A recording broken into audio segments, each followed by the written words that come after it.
Hello everyone, this is the Controversial Canadians. Today, Timothy and I will be debating immigration. Yup. Well, what are your points of view on this? Okay, I'll set out my position. So, I don't believe that immigration is a human right. However, I think Canada should try to help those people who are suffering in other countries and allow them to come in. I would hold a more liberal view, you could say, than Caleb. Caleb would have a more hardcore conservative view against immigration. I have a problem with Justin Trudeau letting so many Muslim immigrants into the country. How many is he like 350,000? 350,000 Muslims. Well, immigrants as a whole.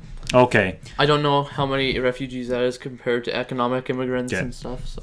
All right. Yeah, I would agree with Caleb that there are way too many immigrants coming in, especially and in particular Muslim immigrants. They should be lowered. I don't think we should totally ban the immigration of Muslims to Canada. I don't think we should single out one saying just no, we're totally not going to allow any of them to come in. I do agree we need to reduce it. I think that okay, sorry, I lost my train of thought. No, it's okay. While you get that together, I'll explain my point of view. Okay.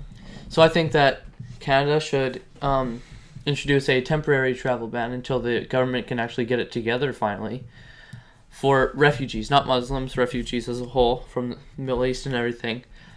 And then once they have it together, I want to slowly lower the number down to probably about 150,000. It was 250,000 underneath Stephen Harper.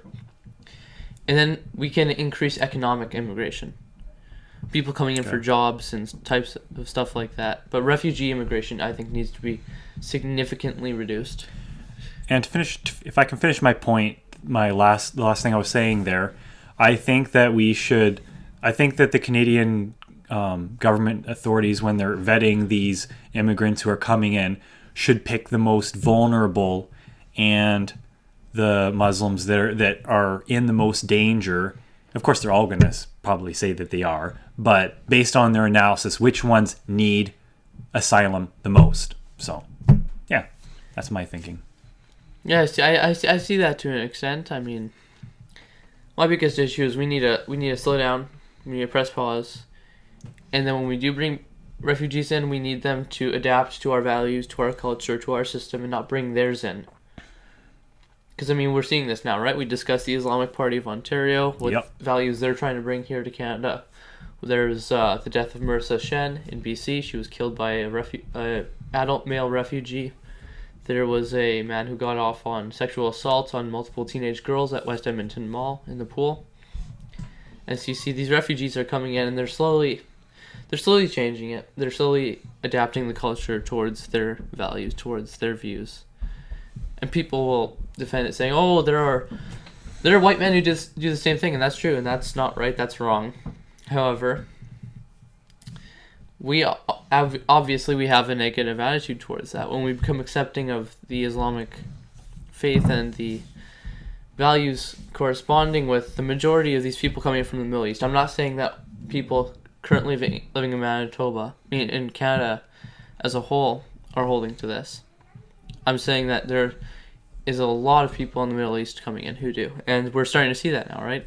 Because we've increased the. Well, yeah, there's the fact that the Islamic religion teaches a lack of respect towards women. I mean, you look in Saudi Arabia and Afghanistan, women are viewed as second-class citizens, the property of their husbands. I mean, I don't know exactly what the Koran says about that, but those are my observations. Yeah. I mean, I've read the Koran through the entire way, and I found verses in there that, I mean, they say in Surah means chapter, in Surah 4, verse 56, that you will have your skin taken off, roasted, and repeatedly given to you, and then other stuff like that, very descriptive about hell. And then there are many other verses, such as Surah 4, verse 100, which tell you need to migrate in the way of Muhammad. Now, what that means is Muhammad lived in Mecca for quite some time, and then he migrated to Medina. But when he went to Medina, he made the promise, I'm going to convert this land or die trying. They're to migrate in the way of Muhammad. And so, you see, the Quran encourages this. I'm not saying all Muslims hold to it. There are hadiths that they hold to that can negate those passages, and there are many peaceful ones out there. However, I don't think that we should be ignoring these verses in the Quran that encourage this type of behavior. And so, that is what I think a lot of the Middle Eastern Muslims hold to.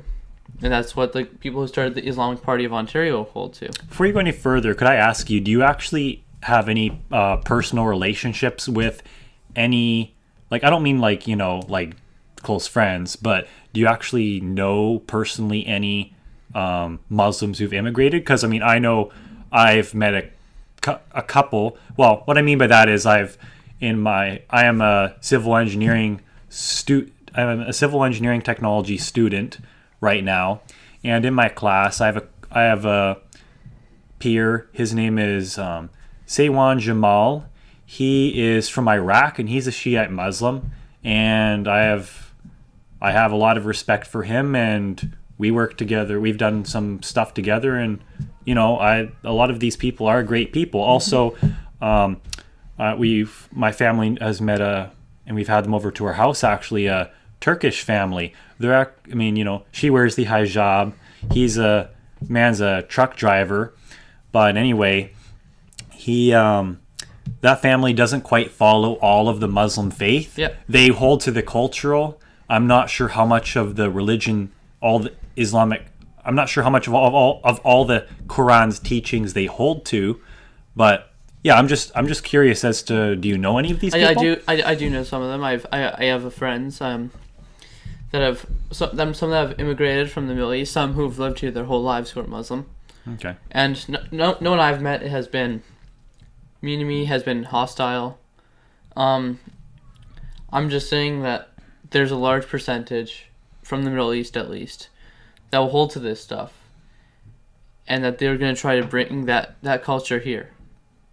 And I think we just need to press pause so that we can, when people come in, we can just simply make sure they are going to hold to the same values as their society. And you want to pause to reevaluate, you know, how we're engaging, who should be let in and who should not. Yeah.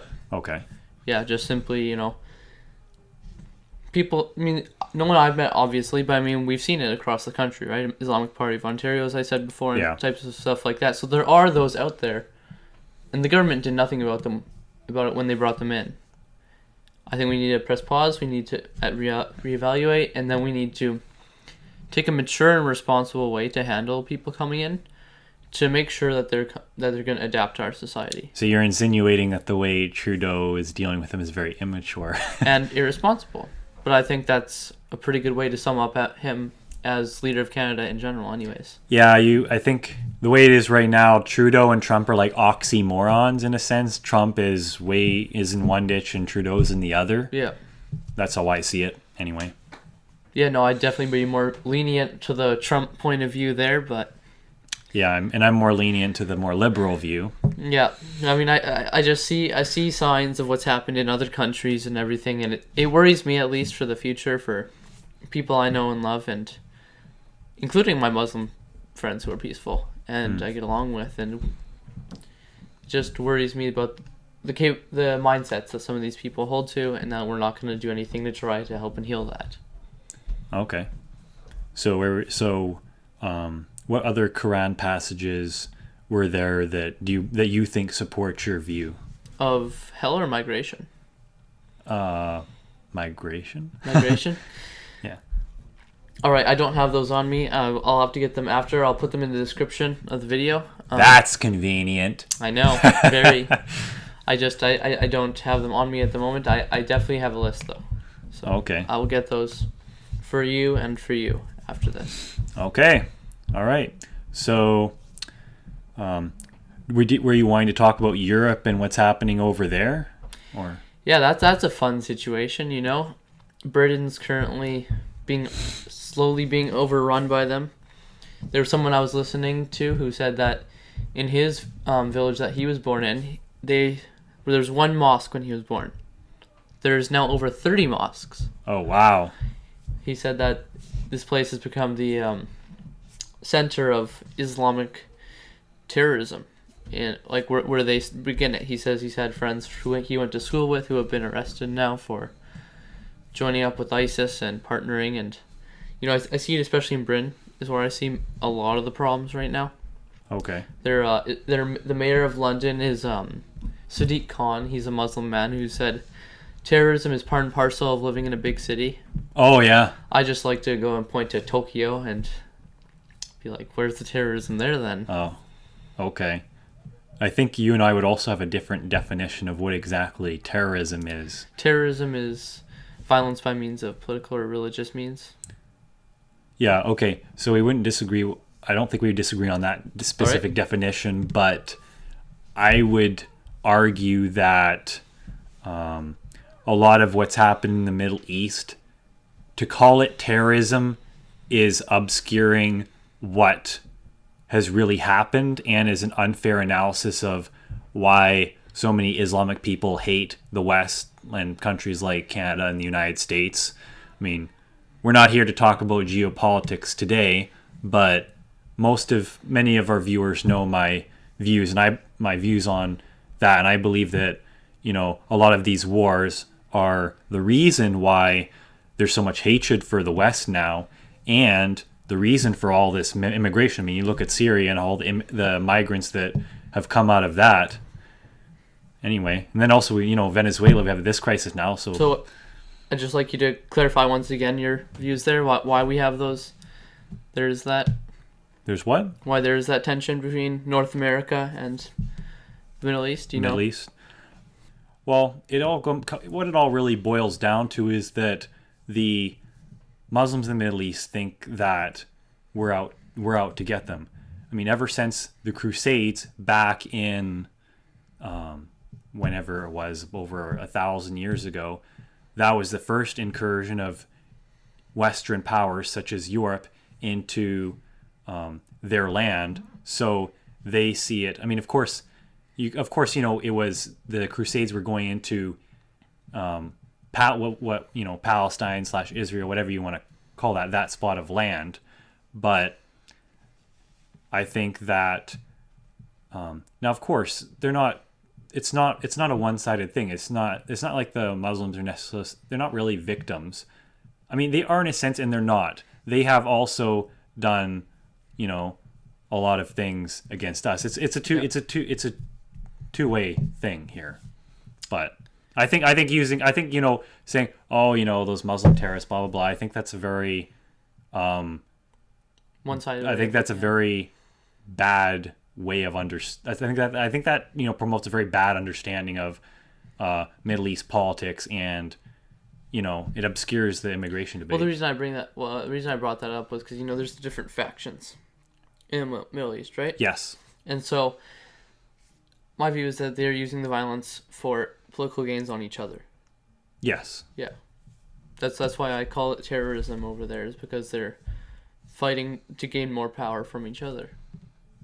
Okay. That's just my point of view. I'm not trying to just slap that. Yeah, but then you'd explain that. You wouldn't just say they're all terrorists. Yeah.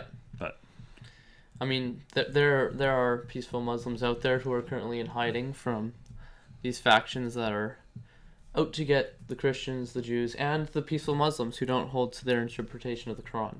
Yeah, we hadn't originally intended to talk about this, but it is a really important aspect of the immigration debate, because most of these migrants that are trying to get into Canada and the US and Europe right now are leaving because of political violence back home. So maybe, I think it's time I think it's been long overdue for us to, question how our governments have been treating those people.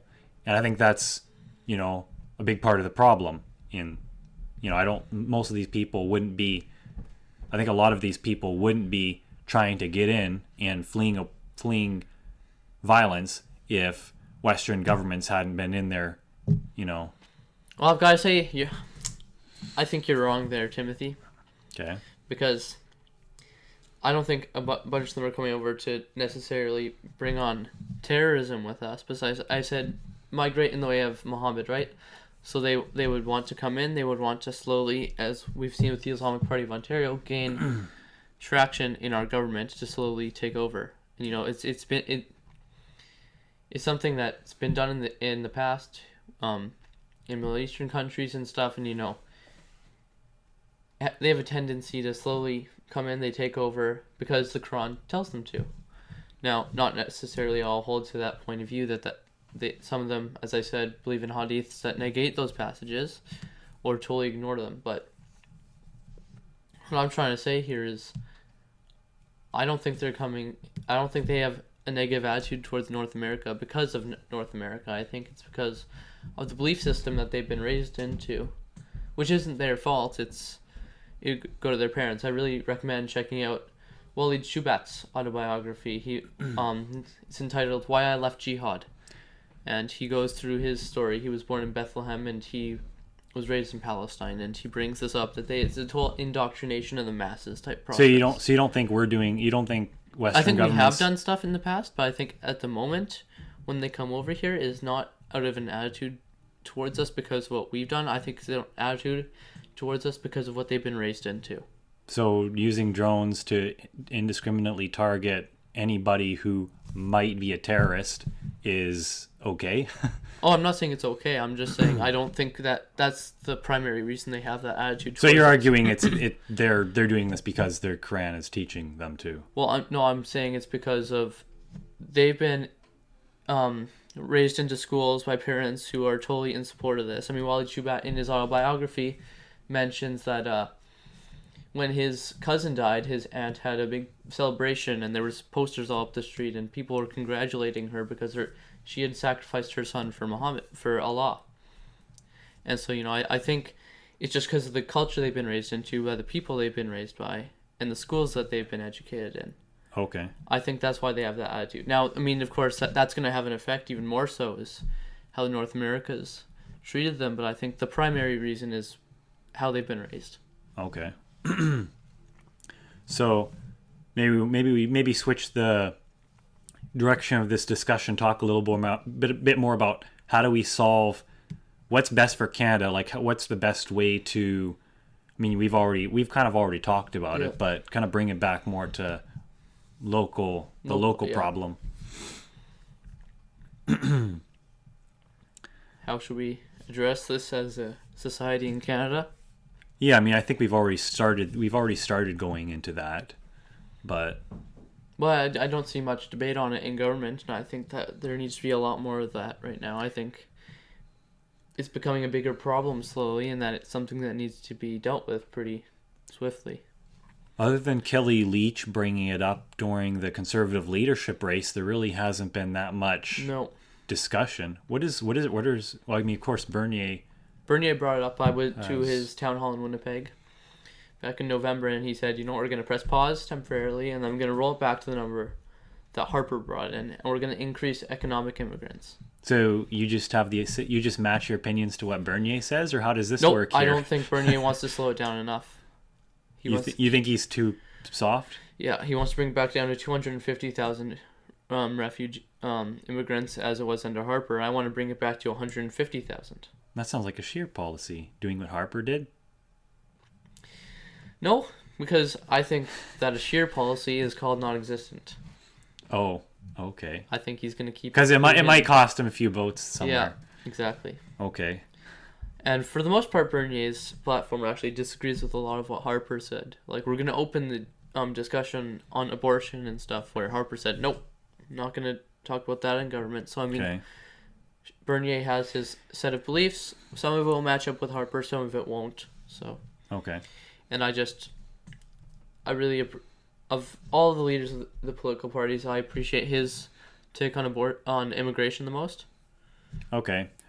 Here's where I think we get into a big disagreement. All right. How do you think Trump is handling immigration? Like, we can't talk about immigration without talking about Trump, can we? I appreciate the way Trump has been handling immigration. That temporary travel ban, that was quite I was very happy with that. And I mean, like, Obama did the same thing. People never went at him. They never accused him of racism or anything, because... Okay, really? Come on. What good's that? I mean, he didn't even ban Saudi Arabia. He didn't even ban Saudi Arabia. I mean, Trump didn't? according to official government Trump thinking, Trump didn't do so? Saudi Arabia was not on the list. All right, well, that's supposedly where all the 9/11 terrorists came from. My point of view, though, is I appreciate what Trump did because it's more than what most will do. He should have gone further. Okay. With Saudi Arabia, yes, I agree with that. But he's good friends with the Saudis, so he would never do that. Yeah. Because he's corrupt like everyone else. Yeah. Just less so because he can't be bought out by the organizations in his country. But what about by Russia? Okay, wait, we're not talking about that. Nope. Nope. We're talking about Saudi Arabia. Right. So, yeah, I'm not saying he isn't corrupt. I'm just saying, the organizations will buy out politicians. Okay, so we talked about the Muslim ban. Yeah. Then what about the Mexico build the wall thing? That's a big thing right now with, the Trump declaring a national state of emergency. And Beto O'Rourke announced last week, we just need to tear down any wall there currently is.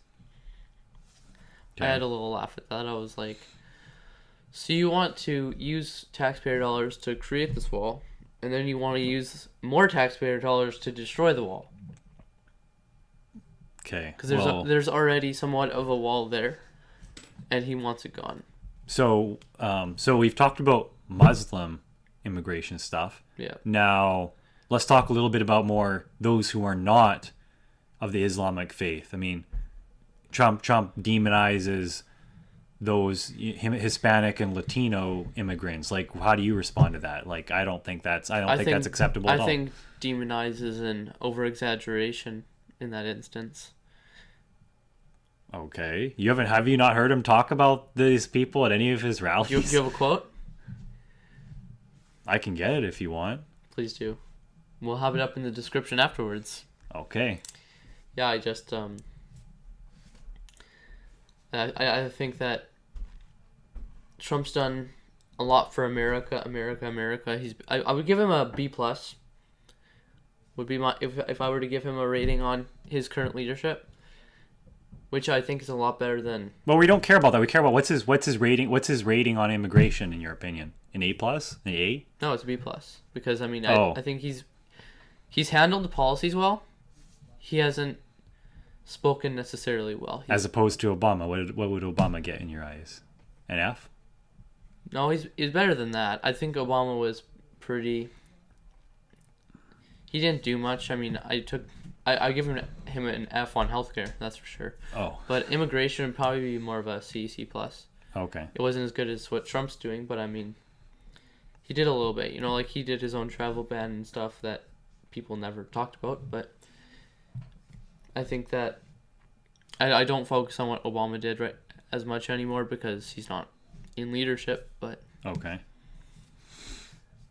All right. So, I mean, Trump said some horrible stuff. Yes, I agree with that. Trump is just as bad as our leader with watching what he says. Well, he makes this generalization. I mean, there was a campaign ad for Trump where it was put out sometime last year, I think it was in the fall, where they showed this this Latino guy in court laughing and talking about how he was going to go kill more cops.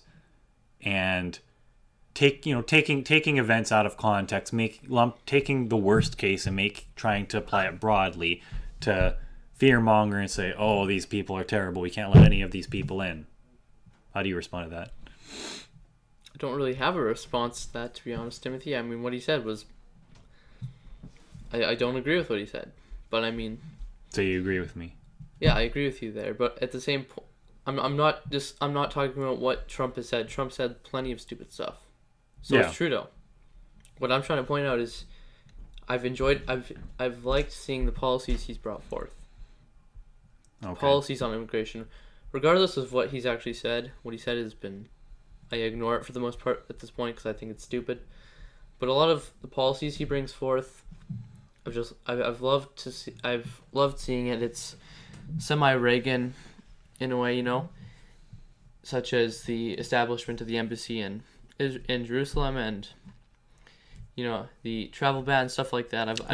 We're going to debate Zionism another time, folks. Yeah, we will. That'll be fun. Yeah, that's going to be the best one. And And I've just got to say, I've enjoyed seeing the policies his government has brought through.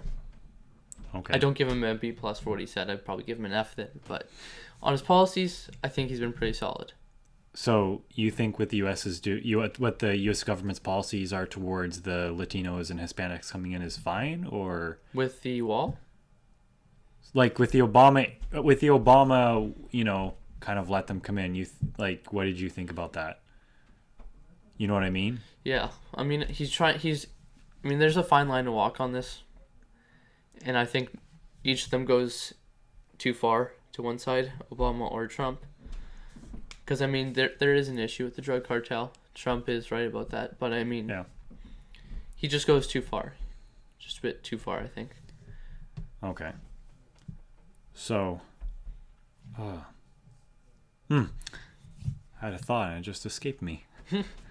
Yeah, we're really having trouble finding places where we sharply disagree on something, unfortunately. Well, I think that's what politics represents. It's not a black and white thing. It's gray. That's all right. In the middle, so. It seems like a lot of the fear that the Republicans will rouse up when talking about immigration in the States is based on, they commit a lot more crime than the average person. They're going to take away our jobs, which most of the jobs that these people are taking are jobs that, most Americans don't want, like, fruit picking jobs or the United States is in need of people to do that, and most Americans don't want to do it. So why do they have a problem with them coming in? Yeah, well, I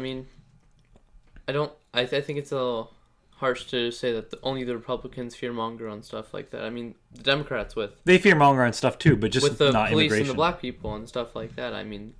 The Democrats certainly do it on the opposite side of things. So yeah, I think it's an issue that just people have gone too far into their views one way or the other. I like how Peter Schiff he wrote I read one of his economic books a while back, but he was saying that no one is entitled to any job, so why are you so paranoid about someone coming to take your job? No one's coming to take your job. Anyway, I think we're gonna tie it all up there. Yeah, I think that was about it, all I had to say. So this has been the Controversial Canadians once again. Thanks for watching.